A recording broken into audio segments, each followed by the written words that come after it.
యోహాను సువార్త ధ్యానాలు 31వ భాగము చూద్దాం. లేఖన భాగము 4వ అధ్యాయం 45వ వచనం యొక్క వివరణ చూడండి ఎలా ఉందో.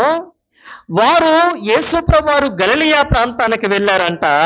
అక్కడ ఆ గలిలయ ప్రాంత వాసులు ఆయనను చేర్చుకున్నారంట. ఎందుకని చేర్చుకున్నారు? ఆయన యెరూషలేములోను ఆ ప్రాంతంలోను చాలా సూచక క్రియలు జరిగించారంట, చాలా కార్యాలు జరిగించారంట. ఆ కార్యములను చూసి మొన్న అక్కడ అద్భుతం జరిగింది కదా, ఆ కార్యాన్ని చేసింది ఈయనే అని చెప్పి ఆయనను చేర్చుకున్నారట. యేసు యొద్దకు ఎందుకు రావాలి? యేసును ఎందుకు చేర్చుకోవాలి అంటే అక్కడ ఉన్న ప్రజలకు ఒకటే అర్థమైంది. ఆయన అద్భుతాలు చేసేవాడు, ఆయన ఆశ్చర్య కార్యాలు చేసేవాడు, ఆయన సూచక క్రియలు చేసేవాడు, ఆయన మహత్కార్యాలు చేసేవాడు, కాబట్టి ఆయనను చేర్చుకోవాలి. నా పాపాల కోసం మరణించడానికి వచ్చిన లోకరక్షకుడు అని వారు గ్రహించలేదు. ఆయన ఓ అద్భుతాలు చేసే ఓ గొప్ప వ్యక్తి అని మాత్రమే ఆయనను స్వీకరించారు. ఈ మాటలు వింటున్న నా ప్రియమైన సోదరి, నా స్నేహితులారా, యేసు ప్రభు దగ్గరకు మనం వచ్చాము.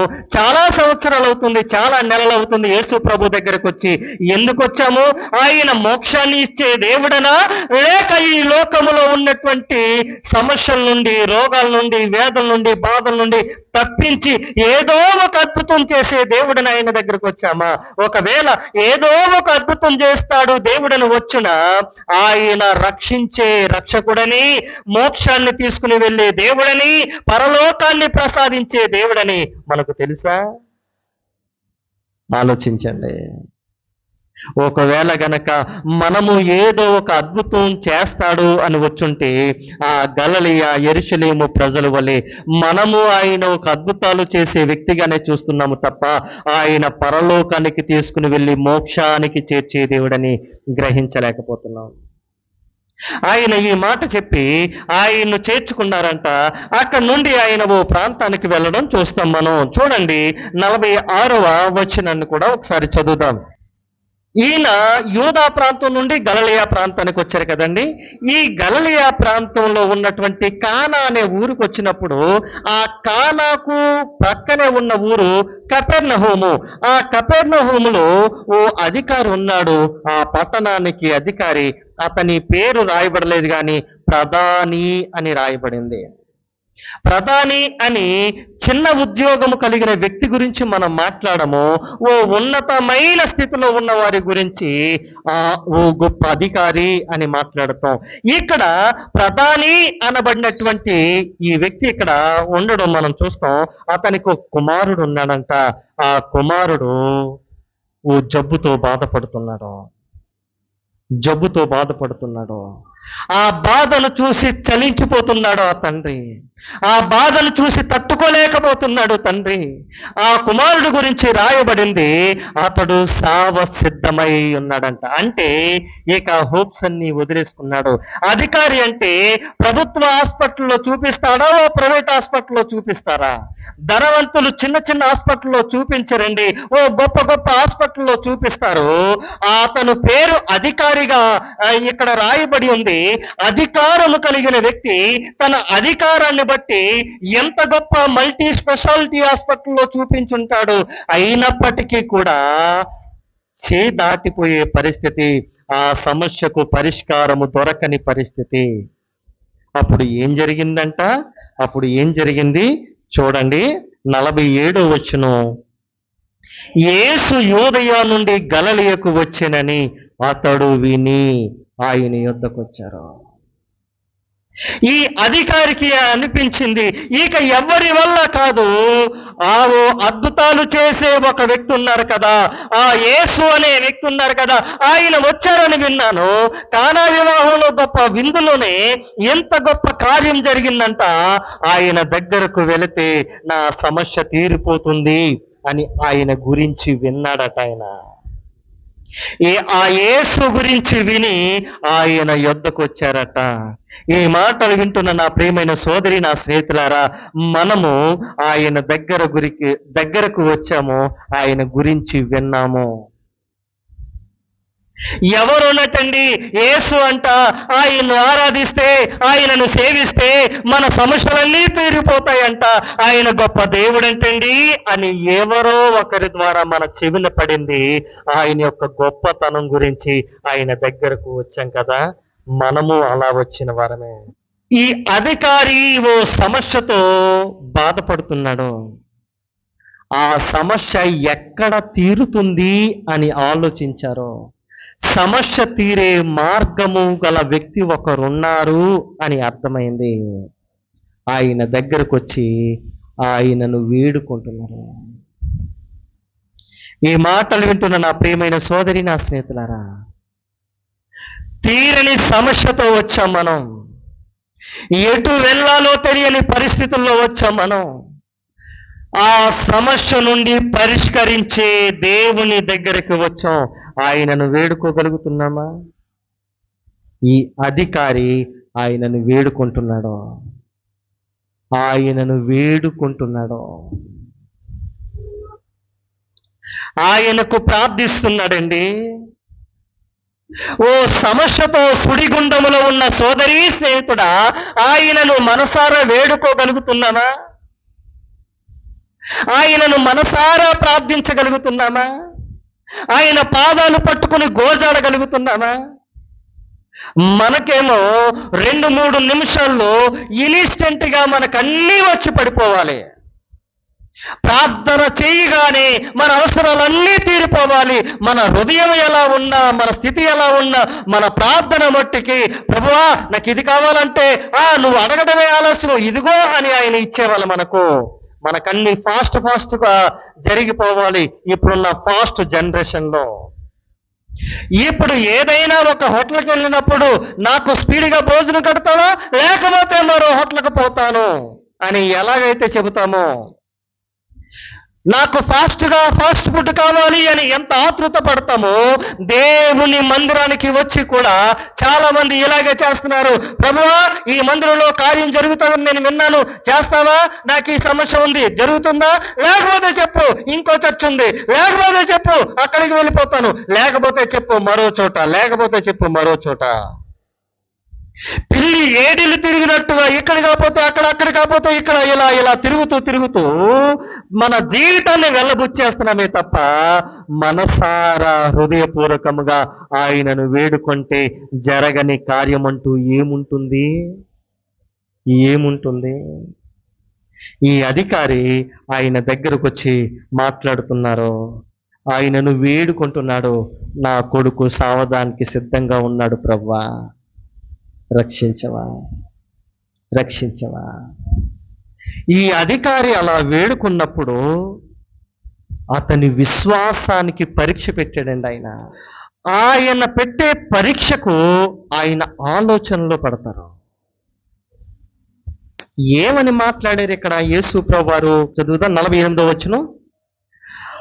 యేసు సూచక క్రియలను మహత్కార్యములను చూడకుంటే మీరెంత మాత్రమున నమ్మరని చెప్పాను. యేసు ప్రభు వారికి కనుమరుగైంది ఏమైనా ఉంటుందండి? ఆయన దేవుడు కదా, కనుమరుగైంది ఏది ఉండదు. హృదయాలను పరీక్షించు దేవుడు ఆయన. అలా అంటే ఈయన ఏమనుకున్నారు? యేసు ప్రభు వారు చాలా గొప్ప కార్యాలు చేస్తారు, ఆయన ఓ అద్భుతం చేస్తారు, అద్భుతంతో నా కొడుకున్నటువంటి వ్యాధి పోద్ది అని వచ్చారు.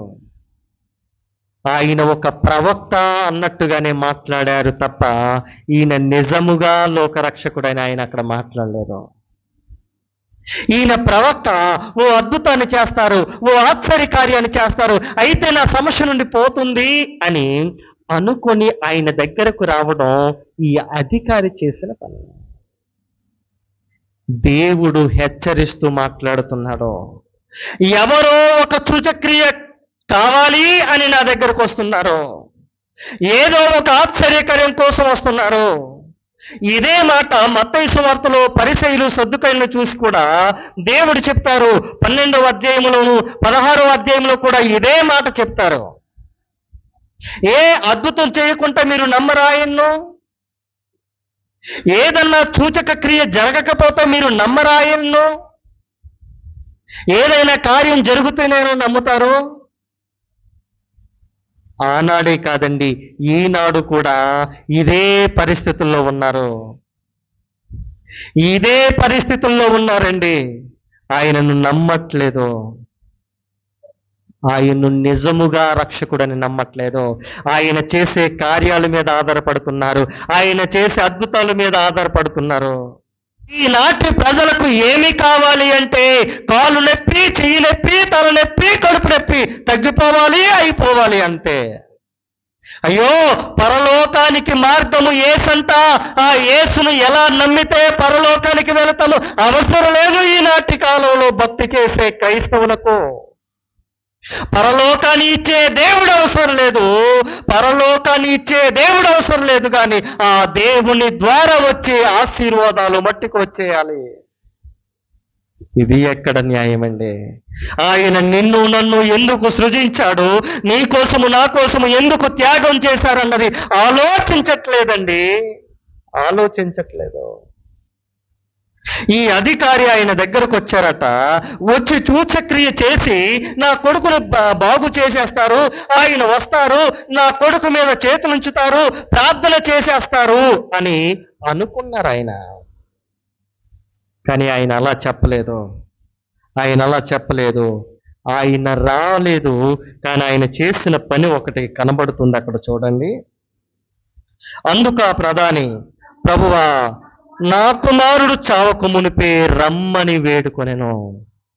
యేసు ప్రభు ఏమన్నారంటే, నేను ఏదో ఒక సూచక్రియలను చూసి ఆ క్రియను చూసి నమ్మేవారే తప్ప నమ్మని వారు ఎవరు లేరు అని మాట్లాడుతుంటే, ఆయన మరలా తగ్గించుకొని ప్రాధేయపడి మాట్లాడుతున్నారు. ఏమని అంటే, ప్రభువా, నా కుమారుడు సావడానికి సిద్ధంగా ఉన్నాడు, చావక మునిపే రావా? నా కుమారుడు చనిపోవడానికి సిద్ధంగా ఉన్నాడయ్యా, నీవు రావా? దేవుడు ఆ మాట సెలవివ్వగానే అతనిలో ఏదో పని ప్రారంభమైంది. ఆయనలో పని ప్రారంభమై తగ్గించుకోవడం ప్రారంభించాడు ఈ అధికారి. తగ్గించుకున్న అధికారి మరలా ప్రాధేయపడి అడుగుతున్నాడు. అప్పుడు దేవుడు ఏమన్నాడు? 50వ వచనం, యేసు, నీవు వెళ్ళుము, నీ కుమారుడు బ్రతికి ఉన్నాడని చెప్పాను. ఆ మనుషుడు యేసు తనతో చెప్పిన మాట నమ్మి వెళ్ళిపోయాను. ఇప్పుడు ఏం చేశాడు ఈయన? ఏం చేశాడండి? నమ్మి ఏమి నమ్మాడు? యేసు మాట నమ్మి వెళ్ళిపోయాడట. ఇక్కడ ఉన్నటువంటి అధికారి తన లోపాన్ని దేవుడు తెలియచేసినప్పుడు సమర్థించుకోకుండా ఆయన తన లోపాన్ని గురించి ఆలోచించడం ప్రారంభించాడు అని అర్థమవుతుంది. అర్థమై